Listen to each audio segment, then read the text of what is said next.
લાયકાત, એને આપણે બહુ વજન આપી દીધું.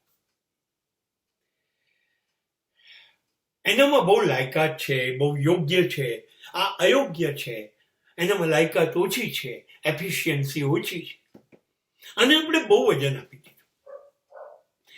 સાચી વાત તો એ છે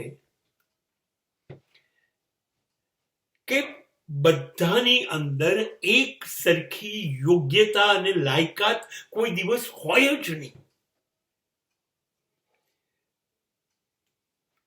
તમે જ વિચાર કરો, જો બધાની એક સરખી લાયકાત હોય તો કોઈ શ્રેષ્ઠ કે કોઈ નબળું કહેવાય જ નહીં.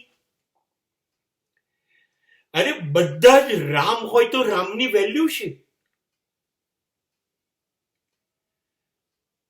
રાવણ હતો માટે રામની વેલ્યુ છે.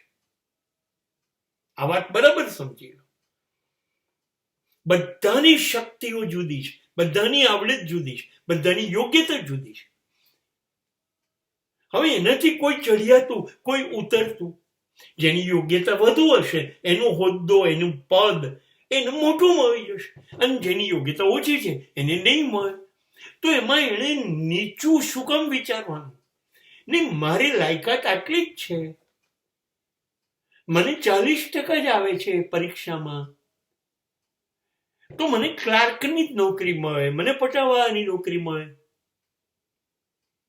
એના 92% આવે છે તો એ ડોક્ટર થશે.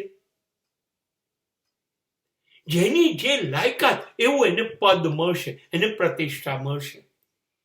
હવે લાયકાત ઓછી હોવી એ ગુનો નથી, અને કુદરતી રીતે લાયકાત વધુ આવી ગઈ તમારી અંદર તો એ કઈ બહુ મહાન કામ નથી થઈ ગયું. એટલે એવું ન માની શકાય, કેમ કે લાયકાત દરેક જણમાં યોગ્યતા એક સરખી હોતી નથી.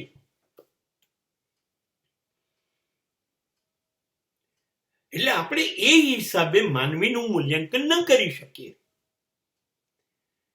દરેકની લાયકાત અલગ રહેશે, દરેકની યોગ્યતા અલગ રહેશે.